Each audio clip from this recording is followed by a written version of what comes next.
नमस्कार दोस्तों, ALDHRU academy में आपका बहुत बहुत स्वागत है।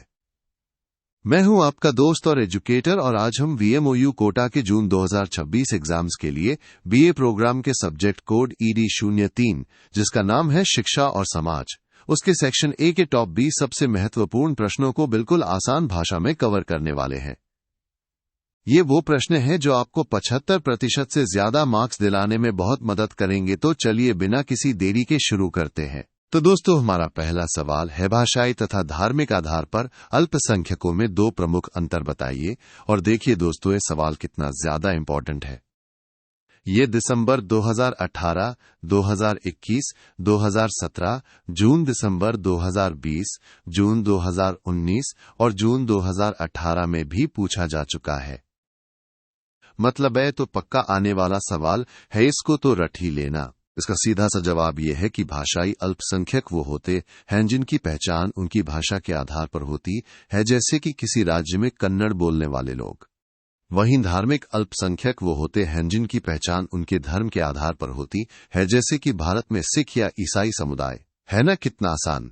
अगला प्रश्न, हैमकाइवर एवं पेज ने सामाजिक परिवर्तन को कैसे परिभाषित किया है। दोस्तों, ये सवाल भी कई बार आया है। दिसंबर 2018, 2021, 2021, 2016, जून 2017 और 2019 में। तो इसे भी ध्यान से समझिएगा। मकाइवर और पेज जैसे बड़े समाजशास्त्रियों के अनुसार सामाजिक परिवर्तन का मतलब है जब हमारे समाज के ढांचे में यानी उसके स्ट्रक्चर में कोई बदलाव आता है। बस इतनी सी बात है।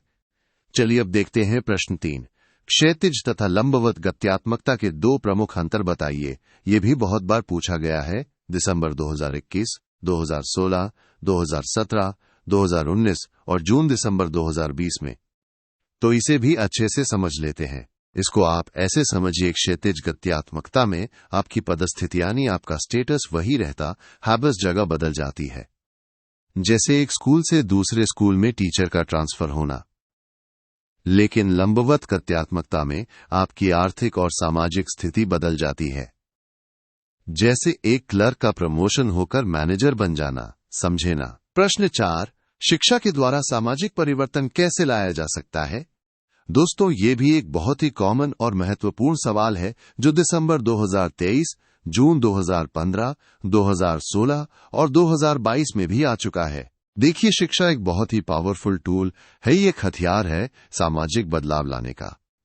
ये लोगों को ज्ञान देती है, उनके मूल्यों को बदलती है और उनके व्यवहार में सुधार लाती है, जिससे समाज में अपने आप परिवर्तन आता है। अब आते हैं प्रश्न 5 पर। मानवाधिकार शिक्षा के मुख्य उद्देश्यों को लिखिए। ये भी दिसंबर 2023, 2015, जून 2015 और 2022 में पूछा गया है। बहुत जरूरी सवाल है ये। मानवाधिकार शिक्षा का सबसे बड़ा मकसद है हर इंसान की गरिमा को समझना, यानी उसकी डिग्निटी को रेस्पेक्ट करना, और साथ ही हमारे अंदर लोकतांत्रिक मूल्यों यानी डेमोक्रेटिक वैल्यूज को डेवलप करना, ताकि हम सब एक बेहतर समाज बना सकें। दोस्तों, अगर आप भी अपने एग्जाम में 75% से ज्यादा मार्क्स पक्के करना चाहते हैं तो ऑल्ड्रू एकेडमी की ये पूरी सब्जेक्ट गाइड PDF अभी डाउनलोड कर लीजिए। इसमें आपको ऐसे ही और भी बहुत सारे महत्वपूर्ण प्रश्न और उनके आसान उत्तर मिलेंगे। इसे डाउनलोड करने का डायरेक्ट लिंक आपको नीचे डिस्क्रिप्शन बॉक्स में मिल जाएगा। अभी क्लिक करें और अपनी तैयारी को सुपरचार्ज करें। चलिए आगे बढ़ते हैं प्रश्न 6 की ओर। पिछड़े वर्ग के शैक्षिक पिछड़ेपन के मुख्य कारण बताइए। ये भी दिसंबर 2023, जून 2015, 2016 और 2022 में आया है। बहुत महत्वपूर्ण है ये। पिछड़े वर्ग के बच्चों के शिक्षा में पीछे रहने के दो बड़े कारण हैं। पहला आर्थिक हीनता यानी गरीबी, और दूसरा उनके माता पिता का निरक्षर होना यानी पढ़े लिखे न होना। ये दोनों ही चीजें बच्चों की पढ़ाई में बाधा डालती हैं। प्रश्न 7, सामाजिक परिवर्तन के प्रमुख तत्व कौन कौन से हैं। ये भी दिसंबर 2018, 2021, 2019 और जून 2019 में पूछा गया है। ध्यान से सुनिए। सामाजिक परिवर्तन के कई तत्व होते हैं, जैसे नए विचार, आर्थिक बदलाव, वैज्ञानिक तरक्की और सांस्कृतिक परिवर्तन। ये सब मिलकर समाज को बदलते हैं। प्रश्न 8, डी स्कूलिंग सोसाइटी नामक पुस्तक के लेखक कौन है। दोस्तों, एक वन लाइनर सवाल है लेकिन बहुत बार आया है दिसंबर 2018, 2016, 2017 और 2019 में। तो इसका जवाब आपको पता होना चाहिए। इस प्रसिद्ध पुस्तक के लेखक है इवान इलियच, याद रखिएगा ये नाम। प्रश्न 9, धर्मनिरपेक्षता का क्या तात्पर्य है? ये भी दिसंबर 2018, 2021, जून 2017 और 2018 में पूछा गया है। धर्मनिरपेक्षता का मतलब है ये एक ऐसी सामाजिक और नैतिक व्यवस्था जहां हमारा भारत देश सभी धर्मों का सम्मान करता है। यहां किसी एक धर्म को ज्यादा महत्व नहीं दिया जाता बल्कि सभी को बराबर माना जाता है। प्रश्न 10, शिक्षा के औपचारिक और अनौपचारिक साधनों में दो अंतर बताइए। ये भी दिसंबर 2021, जून दिसंबर 2020, जून 2017 और 2018 में आया है। बहुत जरूरी है ये अंतर समझना। देखिए, औपचारिक शिक्षा वो होती है जहां सब कुछ फिक्स होता है, जैसे स्कूल या कॉलेज। वहां एक निश्चित सिलेबस होता है, टाइम टेबल होता है और नियम होते हैं। वहीं अनौपचारिक शिक्षा वो है जो हम अपने जीवन में कहीं से भी कभी भी सीख लेते हैं, जैसे परिवार से या दोस्तों से। ये सहज होती है और इसका कोई निश्चित ढांचा नहीं होता। प्रश्न 11, सामाजिक परिवर्तन के प्रमुख प्रकारों के नाम बताइए। ये भी दिसंबर 2016, 2017, जून 2019 और 2018 में पूछा गया है। सामाजिक परिवर्तन कई तरह के होते हैं, जैसे राजनीतिक परिवर्तन, आर्थिक परिवर्तन, वैज्ञानिक प्रगति से आने वाले बदलाव, धार्मिक परिवर्तन और नैतिक मूल्यों में बदलाव। ये सभी समाज को अलग अलग तरीकों से प्रभावित करते हैं। प्रश्न 12, शिक्षा समाजशास्त्र की प्रमुख अध्ययन विधियों की सूची बनाइए। ये भी दिसंबर 2016, जून दिसंबर 2020, जून 2017 और 2018 में आया है। शिक्षा समाजशास्त्र को समझने के लिए मुख्य रूप से दो विधियां इस्तेमाल होती हैं। ऐतिहासिक विधि, जिसमें हम इतिहास के जरिए चीजों को समझते हैं, और तुलनात्मक विधि, जिसमें हम अलग अलग चीजों की तुलना करके अध्ययन करते हैं। प्रश्न 13, शिक्षा के लिए अल्पसंख्यकों को भारतीय संविधान में दिए गए मुख्य प्रावधानों को लिखिए। दोस्तों, ये तो बहुत ही ज्यादा महत्वपूर्ण सवाल है। दिसंबर 2023, जून 2015, 2016 और 2016 और 2022 में भी आया है। इसे बिल्कुल मत छोड़ना। हमारे भारतीय संविधान में अल्पसंख्यकों को शिक्षा के लिए कई खास अधिकार दिए गए हैं। अनुच्छेद 29, 30, 350 ए और 350 बी उन्हें अपनी भाषा और संस्कृति को बचाने और अपनी शिक्षण संस्थाएं स्थापित करने का अधिकार देते हैं।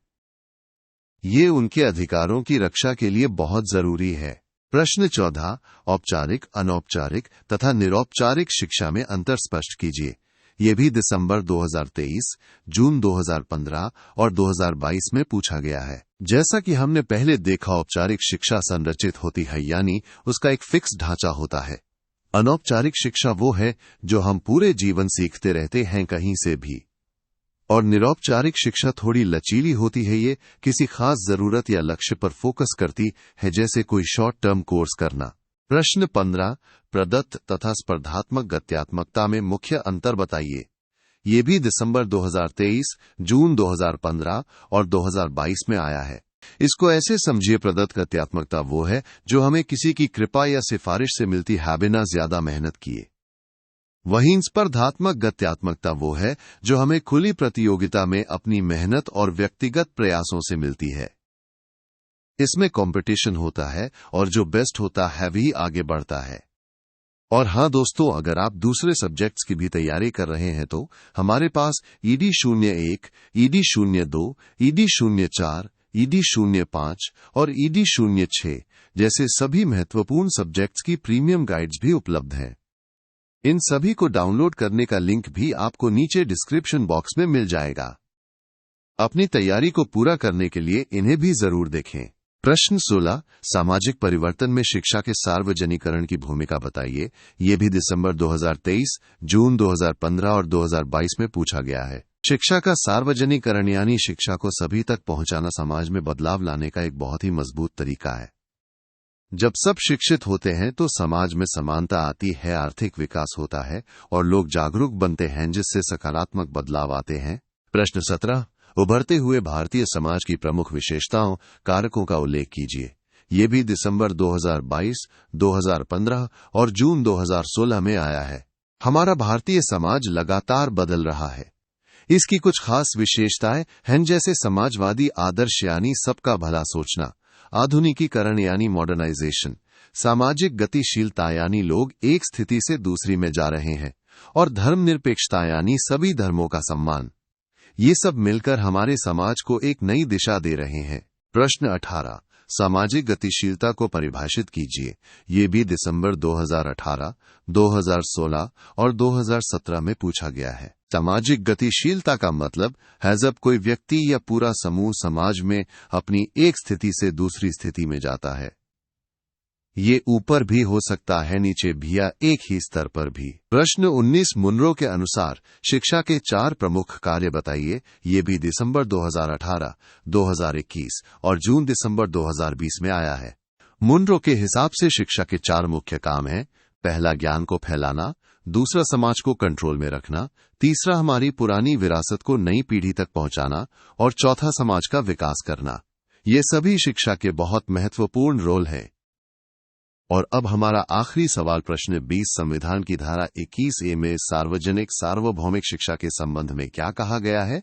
ये भी दिसंबर 2018, 2016 और 2019 में पूछा गया है। संविधान की धारा 21A कहती है कि 6 से 14 साल के हर बच्चे को शिक्षा पाना उसका मौलिक अधिकार है। मतलब है उसका हक है और सरकार की जिम्मेदारी है कि वो उसे शिक्षा दे। तो मेरे प्यारे विद्यार्थियों, ये थे आपके ED 03 शिक्षा और समाज के टॉप 20 सबसे महत्वपूर्ण प्रश्न। मुझे पूरी उम्मीद है कि ये वीडियो आपको एग्जाम में बहुत हेल्प करेगा। अगर आपको ये वीडियो पसंद आया हो तो इसे लाइक करना बिल्कुल मत भूलना, अपने दोस्तों के साथ शेयर करो और आल्द्रू अकेडमी को सब्सक्राइब जरूर कर लेना, ताकि ऐसे ही और भी शानदार वीडियोज आपको मिलते रहें। बाकी सभी जरूरी लिंक्स आपको डिस्क्रिप्शन बॉक्स में मिल जाएंगे। याद रखिए, मेहनत का फल सफलता है। आप सबको आपके एग्जाम्स के लिए मेरी तरफ से ढेर सारी शुभकामनाएं। Best of luck.